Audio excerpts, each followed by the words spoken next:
Kung naghahanap ka ng electric vehicle na malakas, may forma, parang big bike ang style, may tunog kapag nag-accelerate ka, at higit sa lahat ay LTO legal. This might be one of the best choice right now dito sa Pilipinas. Ito yung electric na hindi mo akalain na electric because of the looks. Kita nyo naman, aggressive yung kanyang e-stance. So, ang dami niya mga sharp edges.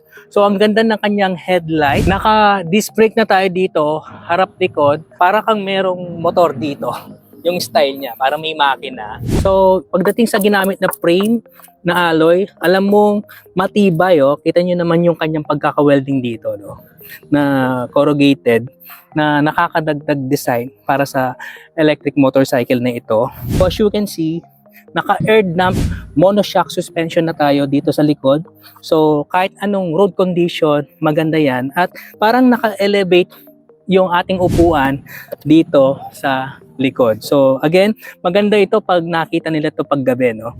Meron tayong 8,000 watts na mid-drive motor, yun nandito, enough para umabot tayo ng 100 kilometers per hour sa kanyang top speed. At dahil nga mid-motor ito, mas balance ito compared dun sa hub motor. Mas maganda yung handling, mas planted, at mas confident ito pagdating sa corner.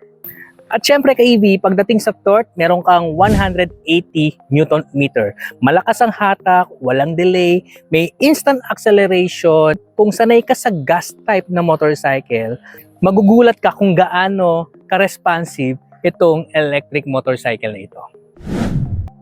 Pagdating naman sa battery, this bike comes with 72 volts, 55 ampere per hour. At nandito sa loob yung kanyang battery.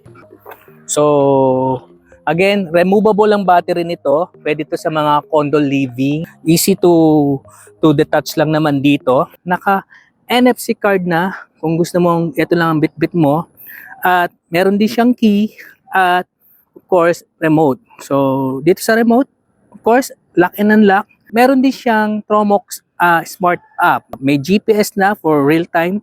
Then, ang makikita mo doon yung location tracking, battery health, trip data, set alarm kung gusto mong i-alarm or i-disable yung kanyang alarm. Kung ayaw mo namang gamitin itong mga to, pwede mo siyang i-switch on pag gamit yung kanyang smart app.